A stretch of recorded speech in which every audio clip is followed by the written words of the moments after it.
எங்க தலைவர் அவர்கள் 35 நிமிடம் பேசிய பேச்சு என்பது மிகப்பெரிய அளவுல ஒரு புரட்சியை ஏற்படுத்தக்கூடிய வகையில் அவருடைய பேச்சு இருந்தது. யார் எங்களை பார்த்து இவங்க சாதாரண ஆட்கள் என்று நினைத்தார்களோ அவர்கள் எல்லோரும் இன்று கதறி கொண்டிருக்கிறாங்க. முதலமைச்சரிலிருந்து அமைச்சர்கள் முதற்கொண்டு எல்லோரும் எங்களுக்கு எதிராக பேசிக் கொண்டிருக்கிறாங்க. எங்க தலைவர் தவறான வார்த்தை ஒன்றும் பயன்படுத்தல. எவ்வளவு விஷயங்கள் பேசினாங்க. இருந்தாலும் ஒரு முதல்வர் அவர்களை அங்கிள் அப்படின்னு கூப்பிடுறது நாகரிகமா? இப்ப எல்லாருக்கும் தான் முதல்ல நமக்கு பிடித்து சில விஷயங்கள் செய்யலாம், பிடிக்காமல் இந்த அரசு பல விஷயங்கள் செய்யலாம், பிடிக்காத விஷயத்தை பண்ணும்பொழுது எதிர்க்கிறோம், அது மக்களை பாதிக்குதுன்னா. இருந்தாலும் அங்கிள்ங்கிற வார்த்தையை குறிப்பிட்டு ஒரு முதல்வர் அவர்களை குறிப்பிடுறது நாகரிகமான வார்த்தையா? இது முதல்ல அங்கிள் என்கின்ற வார்த்தை அநாகரிகமான வார்த்தையா? அப்படி இல்ல, கேஷுவலா பேசுற ஒரு பேச்சுல வளர்க்கக்கூடிய அங்கிள் என்கின்ற வார்த்தை ஒரு நாகரிகமான ஒரு வார்த்தை தானங்க, ஒரு மரியாதையான ஒரு வார்த்தை தானங்க. கூடுதலா பாத்தீங்கன்னா அது ஒரு உறவுக்கான ஒரு வார்த்தைங்க. அந்த வார்த்தையை தான் எங்க தலைவர் பயன்படுத்தி இருக்காங்க.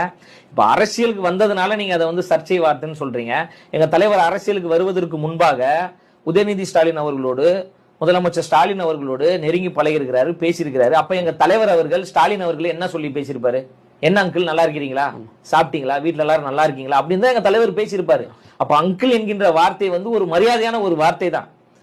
இவங்க எங்க தலைவர் பேசிய மத்த சொல்லுக்கெல்லாம் இவர்களால் பதில் சொல்ல முடியல, உண்மையை போட்டு உடைச்சிட்டாரு. அப்போ ஏதாவது ஒண்ணு கிடைக்குமா என்கின்ற அடிப்படையில அங்கிள் என்கின்ற ஒரு வார்த்தையை எடுத்து இவங்க பேசுறாங்க. திமுக கட்சியை சார்ந்தவர்கள் எவ்வளவு பேர் மிக இழிவாக இன்று வரை மேடையில் பேசிக் கொண்டிருக்கிறாங்க, மக்கள் முகம் சுளிக்கின்ற வகையில பேசிக் கொண்டிருக்கிறாங்க. ஐயா ஸ்டாலின் அவர்கள், ஐயா எடப்பாடி பழனிசாமி அவர்களை குறித்து பேசாத பேச்சா, ஆபாச பேச்சுகளா? உதயநிதி ஸ்டாலின் அவர்கள் பேசாத பேச்சா, இல்ல அந்த கட்சியை சார்ந்த அமைச்சர்கள் பேசாத பேச்சா? எவ்வளவு இழிவாக, அயோக்கியத்தனமாக, ஆபாசமாக பேசியிருக்கிறாங்க. கடவுள்களை குறித்து கொச்சைப்படுத்தி அண்மையில கூட ஒரு அமைச்சர் பேசினாரு. ஏன் முன்னாள் முன்னாள் முதலமைச்சர் ஐயா கருணாநிதி அவர்கள் பேசாத பேச்சா? காமராஜர் அவர்களை அண்டங்காக்கா என்று பேசினார். திமுக காரங்க எங்களுக்கு நாகரிகத்தை சொல்லிக் கொடுக்கிறதுக்கு எந்த அருகதையுமே கிடையாது.